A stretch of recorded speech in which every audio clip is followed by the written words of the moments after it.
ये कहानी है गर्मी में गरीब बहुओं की, ठंडी कॉलोनी और घर। 3 बहुएं बाजार से सामान खरीद के घर जा रही थीं। अरे यार, इतनी गर्मी है, गर्मी की वजह से चक्कर भी आने लग जाता है। सही कहा, इतनी गर्मी में तो सिर घूमने लग जाता है। देखो तो जरा कितनी तेज धूप है।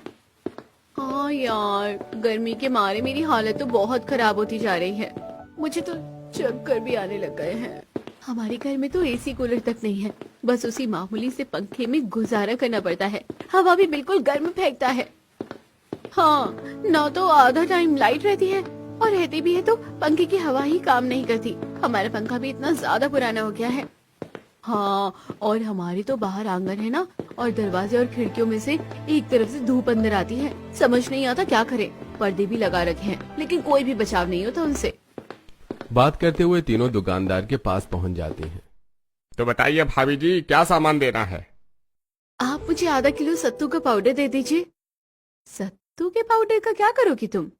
अरे क्या तुम्हें पता नहीं कि सत्तू का पाउडर कितना अच्छा होता है? गर्मी में उसका पानी पियो तो बहुत ठंडक पैदा करता है। हाँ, गर्मी में सत्तू और गोंद का तीरा बहुत अच्छा रहता है। इसमें गर्मी नहीं बनती है शरीर में बिल्कुल भी। वाह, ये सब तो मैं पहली बार सुन रही हूँ। हाँ, अभी तुम नई बहू हो ना, इसलिए कोई बात नहीं। हमारे साथ रहोगी ना, हम सब सिखा देंगे तुम्हें। जी भाभी जी, आगे बताइए और क्या सामान देना है मुझे? हाँ जी, लिखिए। सत्तू के साथ थोड़ी बहुत दाल, राजमा, चावल, ये सब पैक कर दीजिए मेरे लिए तो। हाँ, मेरा भी सामान लिख लीजिए। इस तरह तीनों सामान खरीद कर तीनों अपने घर चली जाती हैं। जब पायल अपने घर पहुंचती है तो अरे भाभी, आप आ गई? नहीं, अभी तो रास्ते में हूँ, बस आने ही वाली हूँ। अच्छा, तो आप जब आ जाओ तब मुझे बता देना। क्या ऋतु, तुम भी कैसे मजाक करती हो? अरे भाभी, आप ये सब छोड़ो। मेरा तो गर्मी के मारे हाल बेहाल हो रहा है। चक्कर भी आने लग गए मुझे अब तो। हाँ बेटा, मेरा भी बड़ा मुश्किल हाल हो रहा है। आप बाजार से नींबू लेकर आ गई ना? जल्दी से हमें ठंडा ठंडा नींबू पानी बनाकर दे दीजिए, तब जाकर हमारे जलते हुए कलेजे को ठंडक मिलेगी। ठीक है, बस अभी बनाती हूँ। पायल मटके से पानी निकालती है और सबके लिए नींबू पानी बनाती है। लीजिए, आपका नींबू पानी तैयार हो गया है। जैसे ही सब नींबू पानी पीते हैं, ओहो, ये क्या उबलता हुआ पानी दे दिया बहू? अरे, हमें पहले ही क्या कम गर्मी लग रही थी, जो तूने इतना गर्म पानी हमें पकड़ा दिया। ईयो, हाँ भाभी, ऐसा पानी पीकर तो और भी ज्यादा अजीब हो गया है। कम से कम आप ठंडा मटके का पानी ही इस्तेमाल कर लेती। आपको पता है, इतनी गर्मी है तो आपको सादा पानी इस्तेमाल नहीं करना चाहिए था। अरे, लेकिन मैंने मटके का पानी ही तो इस्तेमाल किया है। तुम्हें पता है, मैं हमेशा मटके का ही पानी इस्तेमाल करती हूँ। इतनी गर्मी में भला मैं सादा पानी इस्तेमाल क्यों करूंगी? अगर सादा पानी होता तो वो तो इससे भी ज्यादा तेज उबल रहा होता। बात तो तेरी बिल्कुल सही है बहू। टंकी का पानी तो और भी ज्यादा खतरनाक तरीके से उबलने लग जाता है। बताओ, इतनी भीषण गर्मी है कि मटका भी कुछ काम नहीं कर पा रहा है। उसका पानी भी इतनी जल्दी गर्म हो जाता है। यही तो बहुत बड़ी समस्या है, लेकिन मेरे पास एक हल है इस समस्या का। अब क्योंकि गर्मी बहुत ज्यादा बढ़ती जा रही है, तो हमें कुछ न कुछ तो जुगाड़ करना ही होगा। कैसा हल है इस समस्या का? मैं मटके के चारों तरफ बोरी गीली करके ना लपेट देती हूँ उसमें। उससे मटके का पानी गर्म नहीं होगा और वो ज्यादा लंबे समय तक ठंडा रहेगा। सुनने में तो काफी अच्छा लग रहा है। क्या ये सच में काम करेगा? अरे हाँ, बिल्कुल करेगा। मटके के चारों तरफ पहले गीला कपड़ा करके उसे लपेट देते हैं, जिससे मटके का पानी गर्म नहीं होता था। मैं तो इस बारे में भूल ही गई थी। पायल बोरी को अच्छे से गीला करके मटके के चारों तरफ लपेट देती है। चलो, ये तो हो गया। अब मैं एक बार बच्चों को स्कूल से ले आती हूँ। जब तक देखते हैं कि पानी कितना ठंडा हो जाता है। पायल बच्चों को स्कूल से लाती है और देखती है कि मटके का पानी अब ठंडा हो गया है और सबको नींबू पानी बनाकर पिलाती है। मम्मी, मजा आ गया। बहुत अच्छा नींबू पानी ठंडा था। ठंडा ठंडा अब जाकर गर्मी से राहत मिली है कुछ। हाँ मम्मी, सच में मजा आ गया। हाँ भाभी, अब ही ठंडा ठंडा पानी पीकर ज्यादा अच्छा लग रहा है। ये ट्रिक काम आ गई। इससे मटके का पानी ज्यादा ठंडा हो पा रहा है। वहीं दूसरी तरफ पवन काम पर। ओहो, इतनी कड़ी धूप में मजदूरी करना कितना ज्यादा मुश्किल काम है। एक काम करता हूँ, अपने गमछे से गीला करके सिर पर बांध लेता हूँ, वरना ऐसे तो मेरी हालत बहुत ज्यादा खराब हो जाएगी। पवन अपना गमछा गीला करता है और सिर पर बांध लेता है। अब ठीक है, गर्मी में सबसे पहले सिर को ही राहत देनी चाहिए, क्योंकि सिर बहुत ज्यादा गर्म है। अगर तप गया गर्मी में तो चक्कर खाकर इंसान बेहोश हो सकता है। ये इतना ज्यादा क्यों रो रहा है? अभी ये सिर्फ 6 महीने का है, कुछ बोल भी नहीं सकता। हमें तो समझ में नहीं आएगा कि क्या बात है। क्यों ही रोएगा भला, इस बेचारे को भी गर्मी लग रही होगी इसलिए रो रहा है। मैं तो हाथ के पंखे से हवा कर करके परेशान हो गई हूँ। भला इतनी गर्मी क्यों होती है, बेचारे छोटे छोटे बच्चे भी परेशान हो जाते हैं। सो तो है, हमारा छोटू अभी बहुत छोटा है, इसीलिए इससे भी घर में बर्दाश्त करना बड़ा मुश्किल हो रहा है। एक तो हमारे घर में चारों तरफ से इतनी तेज धूप आती है, जिसकी वजह से घर में और भी ज्यादा गर्मी बन जाती है। मैंने तो पर्दे भी लगा कर देख लिए, इनसे भी कोई खास फर्क नहीं पड़ रहा है। इसके लिए भी हमें कोई जुगाड़ ढूंढना होगा, कुछ अच्छा सा सोचना होगा। गर्मी में बहुत परेशान हैं हम। फिलहाल रुको, मैं आपके लिए गोंद कतीरे का पानी लेकर आती हूँ, उसे पीकर थोड़ी राहत मिलेगी। हाँ सही कहा, जल्दी ले आओ। दोनों को पानी पीकर थोड़ी राहत मिलती है। इस तरह हर जगह हर कोई गर्मी से बहुत ज्यादा परेशान था। शाम को नुक्कड़ पर कुछ महिलाएं बैठकर बात करती हैं। अरे गर्मी में इतना हाल बेहाल है, गर्मी सच में बहुत जला देती है। अरे विमला बहन बिल्कुल सही कह रही है, तो गर्मी में अच्छे अच्छे सूख जाते हैं। हम इंसान तो फिर भी चीज ही क्या है, इतनी भरी भरी नदियां भी सूख गई है और पेड़ पौधे भी बेचारे बिल्कुल सूखकर लकड़ी हो जाते हैं। सच में वो तो शुक्र है कि हम अब शाम को यहाँ इन पेड़ों के नीचे आकर बैठ जाते हैं, जिसकी वजह से हमें गर्मी में काफी राहत मिल जाती है। हाँ, वरना गर्मी में बंद घर में बैठे रहो तो और ज्यादा गर्मी लगती है। घर चारों तरफ से धूप की वजह से बुरी तरह से तपने लगता है। सही कहा, बहुओं का तो और भी ज्यादा बुरा हाल है। सब इस समय गर्मी में चूल्हे पर खाना बना रही होगी। जैसा शांति ने कहा, बहुओं का हाल बिल्कुल वैसा ही था। सब चूल्हे पर खाना बना रही थीं। हे राम, कितनी गर्मी है, पसीने से तो पूरा शरीर भीग गया है, तरबतर पसीने चल रहे हैं। सच में बहुत बुरा हाल हो रहा है। वहीं दूसरी तरफ नेहा। ओफ माँ, लगता है गर्मी के मारे मैं मर ही जाऊंगी। देखो तो कितनी भीषण गर्मी हो रही है, पंखे की हवा ही नहीं लग रही है, पसीनों की वजह से हाल बुरा हो रहा है। रिया के घर में। अब बस बहुत हो गया, छोटू भी इतना ज्यादा रो रहा है, सब गर्मी की वजह से ही हो रहा है। कैसे भी करके इनका कुछ जुगाड़ करना ही होगा, वरना ऐसे तो हम सबकी हालत बहुत ज्यादा खराब हो जाएगी।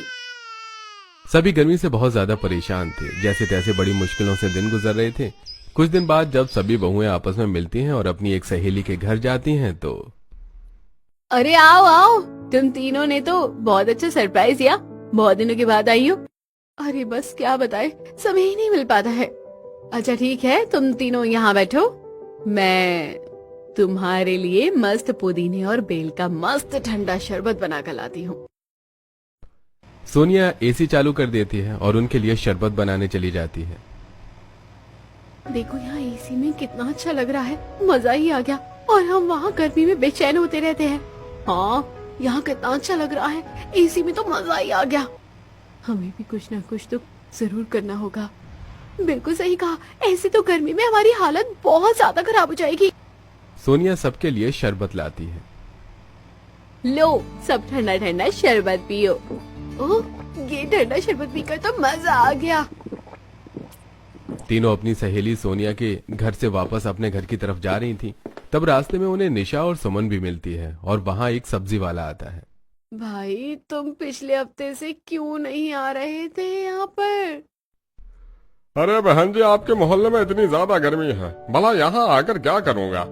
मेरा यहाँ आने का मन नहीं करता, इतनी गर्मी में मर और जाऊंगा। अरे भैया, गर्मी में तो हाल सभी का बेहाल है, हम भी परेशान हो रहे हैं। लेकिन अगर तुम नहीं आओगे तो हम सब्जियाँ कैसे खरीदेंगे? वो सब तो आप खुद ही देखिए बहन जी, बाकी मैं तो यहाँ आकर बिल्कुल तंदूर की तरह तप जाता हूँ। इतनी भीषण गर्मी में मुझे और समस्या मोल नहीं लेनी। आप अभी जल्दी जल्दी सब्जी लो और मुझे घर जाना है। हाँ ठीक है, आप हमें ज्यादा खीरे और पुदीना दे दीजिए, इन्हें खाकर कम से कम कुछ राहत तो मिलेगी गर्मी में। पांचों बहू सब्जी खरीदती हैं। वैसे हमें इस गर्मी से बचने के लिए कुछ न कुछ जरूर करना चाहिए, वरना ऐसे तो हम कुछ नहीं कर पाएंगे। वैसे मैं एक बात बताऊं, मैंने एक बूढ़ी महिला को देखा था, वो ना मिट्टी से अपने घर की लिपाई कर रही थी। नेहा पानी लेने नदी किनारे जाती है। एक अम्मा को मिट्टी ले जाते हुए वो देखती है। ये इतनी सारी मिट्टी क्यों लेकर जा रही है, पता नहीं। नदी पर पानी भरने के बाद जब वो वापस जाती है तो उस बूढ़ी औरत का घर रास्ते में पड़ता है, जो मिट्टी से पूरे घर को कवर कर रही थी। नेहा वहीं पर रोककर उन्हें ध्यान से देखने लगती है। क्या बात है बेटा, क्या तुम्हारे मन में कोई प्रश्न है तो तुम मुझसे पूछ सकती हो। आप अपना पूरा घर मिट्टी से क्यों ढक रही हैं? जब मैंने उनसे पूछा तो उन्होंने कहा कि उनका घर मिट्टी का है और अंदर घर की मिट्टी से लिपाई करने के बाद उन्हें बहुत ज्यादा ठंडक मिल जाती है। हाँ, ऐसा होता ही है। पहले मिट्टी के ही तो घर होते थे। अगर घर के अंदर मिट्टी से अच्छे से लिपाई कर दी जाए तो गर्मी बहुत कम लगती है। हाँ तो क्यों ना हम भी ऐसा कुछ करें, क्योंकि गर्मी की वजह से बच्चे भी बहुत ज्यादा परेशान हो जाते हैं। और खैर हम तो है ही परेशान। गर्मी में झाड़ू पोछा करो, खाना बनाओ, सब करना कितना मुश्किल हो जाता है। हाँ सही कहा, मेरा छोटू भी बिल्कुल 6 महीने का है और उसे गर्मी की वजह से बहुत परेशानी होती है। उसे रोता हुआ और गर्मी में तड़पता हुआ देख मुझे बहुत बुरा लगता है। आइडिया, मेरे पास बहुत अच्छा आइडिया है। क्यों ना हम सभी मिलकर अपने अपने घरों को ठंडा बनाएं और इससे पूरी कॉलोनी ठंडी बन जाएगी। लेकिन क्या ये सब पॉसिबल है? हाँ बिल्कुल पॉसिबल है। अगर इंसान ठान लेना तो कुछ भी कर सकता है। हमारा सबसे पहला टारगेट होगा कि हम घरों के अंदर मिट्टी से उसकी अच्छे से लिपाई शुरू कर देंगे, जिसकी वजह से घर ठंडा रहेगा। और उसके बाद मेरे पास और भी बहुत सारे जुगाड़ हैं। हाँ, हम पहले ही अपना ये पहला टारगेट कंप्लीट करते हैं, उसके बाद हम कोई दूसरा टारगेट रखेंगे और इस तरह हम ठंडी कॉलोनी बना देंगे। तो ठीक है, आज से शुरू करते हैं। चलो हम कहीं से ढूंढकर मिट्टी लेकर आते हैं। पांचों बहुएं तैयार हो जाती हैं और अपने अपने घरों और पूरी कॉलोनी को ठंडा करने के लिए दूर से ढूंढकर बहुत सारी मिट्टी लेकर आती हैं। चलो अभी हम घर चलते हैं, कल से लीपने का काम शुरू करेंगे। हाँ चलो, अभी घर जाकर खाना भी बनाना है। सभी अपने अपने घर चले जाते हैं। सुमन के घर में। अरे इतनी सारी मिट्टी क्यों लेकर आई है? मम्मी जी, हम अपने घर को अंदर से मिट्टी से ढक देंगे ताकि हमारा घर गर्मी में भी ठंडा रहे और हमें गर्मी से राहत मिल सके। इस कॉलोनी की 5 बहू ने मिलकर ये जिम्मा उठाया है ताकि सभी को गर्मी से राहत मिल सके। जिम्मा तो अच्छा लिया है तुमने, लेकिन क्या सिर्फ इसी से काम चल जाएगा? नहीं, ये तो बस हमारा पहला पड़ाव है। अभी तो हमने बस शुरुआत की है। आगे आगे देखो, और भी बहुत कुछ करना बाकी है।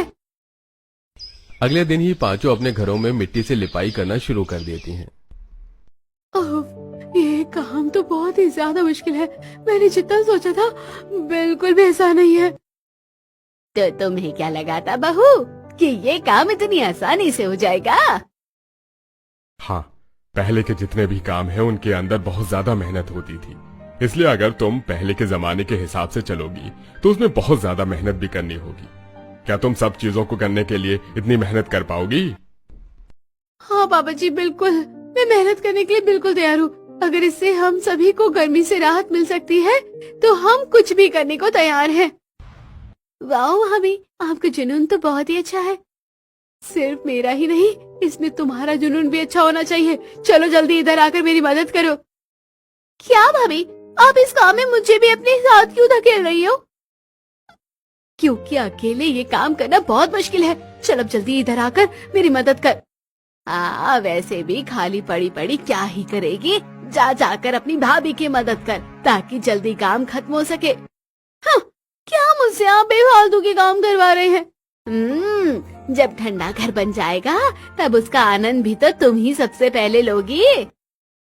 इस तरह सभी ने अपना पहला टास्क कंप्लीट कर दिया था। सभी ने अपने घरों के अंदर मिट्टी से लिपाई शुरू कर दी थी। ऐसा करने के बाद सभी को एहसास हुआ कि उनके घर में थोड़ी सी ठंडक महसूस हो रही थी। एक दिन शाम को सभी मिलते हैं। ऐसा करने से सच में काफी राहत मिली है। मुझे लगता है हमारा वो सपना ज्यादा दूर नहीं, जब हम सभी मिलकर अपने अपने घरों को ठंडा बना देंगे। हाँ बिल्कुल, और ये आइडिया भी तो बहुत ही कमाल का था। मटके के चारों तरफ बोरी को गीला करके लपेटने का, उससे सच में पानी बहुत ज्यादा ठंडा रहता है। हाँ बिल्कुल फ्रिज जैसा मजा आता है। अच्छा तो आगे की क्या प्लानिंग है? आगे कोई और जुगाड़ है? मेरे पास एक आइडिया है। क्यों ना हम एक सादे से पराठे की मदद से घर में एसी का मजा ले। लेकिन भला ऐसे कैसे संभव है? सब संभव है। मेरे पास कुछ रास्ते हैं जिनको जो सा तरीका सही लगे वही वो तरीका अपना सकता है। ठीक है बताओ। देखो पहला तरीका है कि टेबल फैन के आगे मिट्टी का एक ढांचा तैयार करके उसमें बर्फ डालने के बाद उसे गीली बोरी और घास से ढक दे और इसमें ढेर सारे छेद करके उसे उसके आगे लगा दे। जब उसके अंदर से हवा छूकर आएगी तो वो बिल्कुल ठंडी ठंडी और ताजी ताजी हवा होगी। सुनने में तो काफी अच्छा लग रहा है। अगर किसी को मिट्टी का ढांचा नहीं बनना तो प्लास्टिक की केन का भी इस्तेमाल कर सकता है। वाह ये तो बहुत अच्छा है। हम अपने घर पर ही खुद का कूलर तैयार कर सकते हैं। इसमें तो बहुत मजा आएगा। वैसे मेरे पास एक और आइडिया है। क्यों ना हम सभी बोरी में घास भरकर उसे छत पर बिछा दें और उसे हर थोड़े थोड़े समय में गीला करते रहे, जिसकी वजह से घर के अंदर तक धूप की वजह से तपन नहीं पहुंचेगी और इससे छत बिल्कुल ठंडी रहेगी और घर भी ठंडा रहेगा। ये आइडिया भी बहुत अच्छा है। हम बिल्कुल ऐसा ही करते हैं। और मेरे पास भी एक आइडिया है। रिया तुम्हारे घर में चारों तरफ से दिन से लेकर शाम तक बहुत ज्यादा धूप रहती है ना, इसलिए तुम्हारे घर में हमारे घर से भी ज्यादा गर्मी है। हाँ सच में मैं तो गर्मी से बहुत ज्यादा परेशान हूँ। तो मेरे पास इसके लिए एक और खास आइडिया है। अच्छा जल्दी बताओ क्या आइडिया है? अगर इसका भी कोई इलाज हो जाएगा तो मुझे तो बहुत ही ज्यादा चैन मिलेगा और मेरे छोटू को भी गर्मी में बुरा हाल नहीं झेलना पड़ेगा। जो आइडिया अभी तुमने दिया है बिल्कुल वैसा ही है। तुम बोरी में घास डालकर उसे घर के हर दरवाजे और खिड़की के सामने लटका दो। लेकिन उससे क्या होगा? उसकी जगह तो मैंने पर्दे लगा रखे हैं। अरे तुम उन्हें थोड़ी थोड़ी समय में गीला करती रहना। उसके बाद जो गर्म लू होगी वो सब उसके अंदर से चलकर अंदर आएगी तो ठंडी हवा में बदल जाएगी। और साथ ही पर्दे बहुत हल्के होते हैं, उनके अंदर से धूप आ ही जाती है। लेकिन ऐसा करने से धूप भी अंदर नहीं आ पाएगी। वाह मानना पड़ेगा, तुमने तो कमाल कर दिया। तुमने तो एक ही जुगाड़ में से दो जुगाड़ बता दिए। चलो फिर हम आज ही ऐसा करते हैं। हमारा दूसरा टास्क है छत और दरवाजा और खिड़कियों को बोरी और घास से ढकना और अपना अपने टेबल फैन की मदद से कूलर बनाना।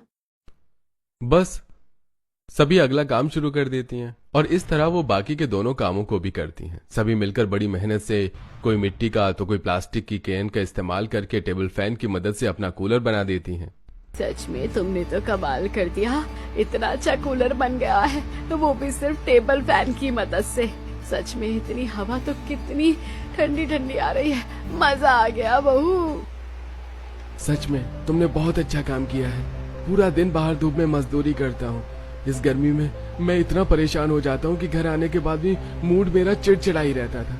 लेकिन अब देखो घर आने के बाद मुझे कितना सुकून मिला है।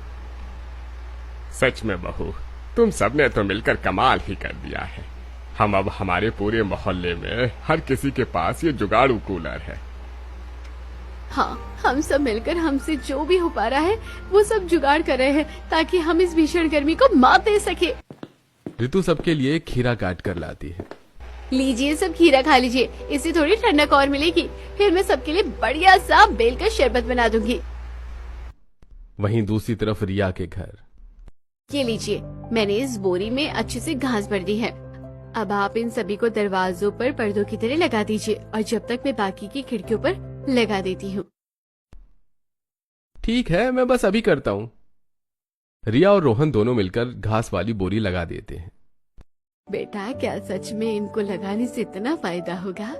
आप ही चेक कर लेते मम्मी जी। मैं अब इन सारी बोरियों को गीला कर देती हूँ। रिया ने सारी बोरियां गीली कर दी और उसके बाद उससे दो फायदे हुए। एक तो वो भारी होने की वजह से उड़ नहीं रही थी, जिसकी वजह से घर के अंदर धूप बिल्कुल नहीं आ रही थी। अरे इनको तो बस लगाने भर से ही इतना फायदा हो रहा है, धूप का एक कण अंदर ही नहीं आ रहा। थोड़ी देर बाद वाह, जो लू थी अब घर के अंदर लू भी आनी बंद हो गई है। अब तो इसके अंदर से ठंडी ठंडी हवा छनकर आ रही है। तुम्हारे बनाए खुद के कूलर ने तो कमाल कर रखा है।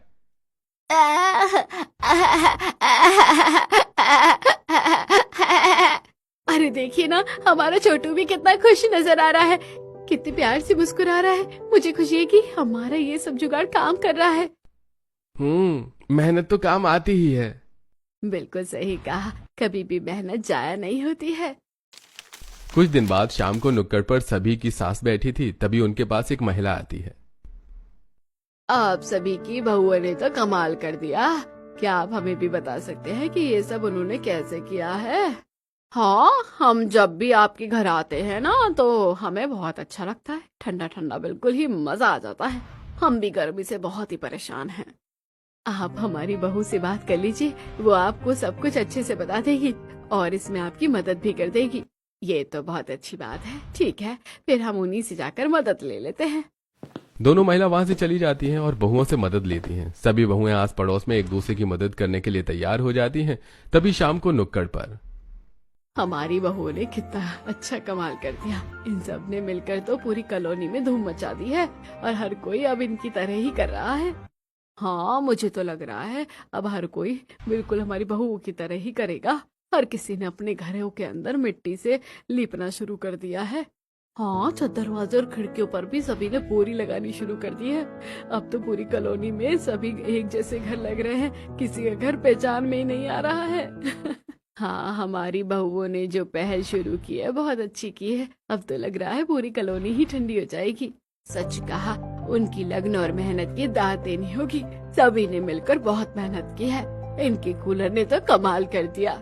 मुझे नहीं पता था जुगाड़ से इतना अच्छा कूलर भी बन जाता है।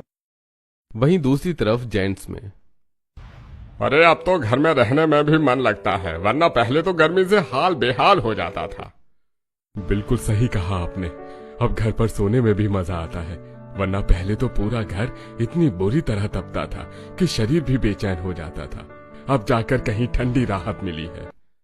हाँ, अब हमें भी बहुत अच्छा लगता है। काम करके शाम को घर लौटो तो काफी अच्छा लगता है। बच्चों को भी मजा आने लगा है। कुछ दिन बाद शाम को वहां सब्जी वाला आता है। सब्जी ले लो, सब्जी। मोहल्ले की बहुएं आती हैं। अरे भैया, आजकल आप तो हर रोज यहाँ पर सब्जी बेचने आ जाते हैं। पहले तो आप हफ्ते में एक बार भी नहीं आते थे। क्या बात है? अरे बहन जी, बस क्या बताएं, आपके मोहल्ले में आजकल इतनी ठंडक रहती है कि बार बार यहाँ आने का जी करता है। आपने तो कुछ ही दिनों में अपने पूरे मोहल्ले का नक्शा बदल दिया बहन जी। हाँ, वो तो है ही। हमने पहले अपने मोहल्ले को ठंडा बनाने में इतनी मेहनत जो की है। इस तरह हर कोई बहुत ज्यादा खुश था, लेकिन उनके लिए अभी और सरप्राइज बाकी थे। सभी बहुएं फिर से मीटिंग करती हैं। हमने कुछ जुगाड़ तो कर दिए हैं, लेकिन अब हम आगे क्या करेंगे? मुझे लगता है हमें मिट्टी का बेड भी बना लेना चाहिए। लेकिन क्यों? घर के अंदर तो हमने मिट्टी से लिपाई कर दी है ना। हाँ, और अगर हम मिट्टी का बेड बनाएंगे ना तो वो कुछ ज्यादा ही सख्त हो जाएगा। उसके ऊपर हम ठीक से सो भी नहीं पाएंगे। नहीं, देखो, हम मिट्टी का बेड बनाएंगे जिससे वो थोड़ा ऊंचा भी हो जाएगा और फिर उसके ऊपर हम बोरी और घास को डालकर गद्दा बना लेंगे। जब हमें सोना होगा उससे थोड़ी देर पहले हम उसे थोड़ा गीला कर लेंगे। लेकिन गीले बिस्तर पर हमें नींद कैसे आएगी? अरे चिंता मत करो, इतनी भयंकर गर्मी है कि वो पंखे की हवा से जल्दी ही सूख जाएगा और उसमें बस थोड़ी बहुत नमी बचेगी। तो हम उसके ऊपर डबल चादर को बिछा देंगे। इसके बाद हमें और भी ज्यादा ठंडक मिलने लगेगी। हमें ऐसा करना चाहिए। भले ही अब हमें गर्मी से थोड़ी राहत मिलने लगी है, लेकिन गर्मी का मौसम और भी ज्यादा भयंकर होता जा रहा है। इससे हम जितना ज्यादा अपने आप को ठंडा रख पाएंगे उतना ही हमारे लिए फायदा होगा। सही कहा। देखना, ऐसा बिस्तर मिलने के बाद सभी को बहुत अच्छा लगेगा। ठीक है, हम इसे भी एक बार ट्राई कर लेते हैं। बस फिर अगले दिन से सभी और भी ज्यादा मिट्टी और घास इकट्ठा करने चली जाती हैं। मुझे लगता है यहाँ की घास और भी ज्यादा अच्छी है। पिछली बार जब हम खिड़की पर लगाने के लिए इसे लेकर आए थे तो इस घास ने ज्यादा अच्छा काम किया था। हाँ, इस जगह की घास ज्यादा अच्छी है। हम यहीं से सारी घास ले लेते हैं। सभी घास तोड़ने लगती हैं। तभी उनके पास वो बूढ़ी औरत आती है। नेहा उसे पहचान लेती है। अरे अम्मा, आप? प्रणाम, कैसी हैं आप? मैं ठीक हूँ मेरी बच्चे, तुम कैसी हो? जी मैं बिल्कुल ठीक हूँ। तुम यहाँ पर घास लेने आई हो, लेकिन तुम इतनी सारी घास का क्या करोगे? दरअसल हम इसकी मदद से एक ठंडा बिस्तर बनाने वाले हैं। नेहा उस बूढ़ी महिला को सारी बात बताती है कि किस तरह उन्होंने अपने घरों को ठंडा बनाने में इतने सारे जुगाड़ किए हैं। मुझे बहुत खुशी है, तुम सब ने सच में बहुत कमाल कर दिया है। काश मैं भी ऐसा कर पाती, लेकिन अब मेरी बूढ़ी हड्डियों में इतनी जान नहीं रही है। कोई बात नहीं, आप चिंता मत कीजिए, हम है ना, हम आपके लिए ऐसा कर देंगे। नहीं नहीं बेटा, मैं किसी पर बोझ नहीं बनना चाहती। इसमें ऐसी क्या बात है अम्मा, इसमें भला क्या बोझ होगा। हम जहाँ अपने लिए कर रहे हैं वहाँ आपके लिए भी कुछ कर देंगे तो क्या हो जाएगा। हाँ वैसे भी हमें ये सब आइडिया आपकी मदद से ही तो मिला है। अगर उस दिन नेहा आपको ऐसा करते हुए नहीं देखती तो शायद हम कभी ये नहीं कर पाते। तो ठीक है, अब हम अम्मा के लिए पहले बिस्तर बनाएंगे। इस तरह सभी उस बूढ़ी महिला के लिए भी ठंडा घास का बिस्तर बनाती हैं और उसके बाद अपने घरों के लिए भी ठंडा ठंडा घास का बिस्तर बना देती हैं, जिस पर सोने के बाद सभी को बहुत ज्यादा अच्छा लगता है। घास का ठंडा बिस्तर बनाने के बाद सबको और भी ज्यादा अच्छा लगने लगा है। हाँ, अब तो हमारी पूरी कॉलोनी ठंडी हो गई है। हर कोई यही तरीका अपना रहा है। पता है, आसपास की कॉलोनी में हमारी बहुत चर्चा हो रही है और बहुत फेमस भी हो रहे हैं। अब हर कोई हमारे जैसे ही तरीके अपना रहा है। हाँ बिल्कुल, मुझसे भी बाजार में दूसरी कॉलोनी की एक महिला ये पूछ रही थी कि हमने अपनी कॉलोनी को ठंडा कैसे किया। मैंने तो उसे सब बता दिया। अच्छा, अगर इस गर्मी में किसी का तो भला हो जाए तो अच्छा ही है। इस तरह उन सब ने मिलकर अपनी कॉलोनी को ठंडा बनाया और यहाँ तक कि आसपास की कॉलोनी के लिए भी एक मिसाल की।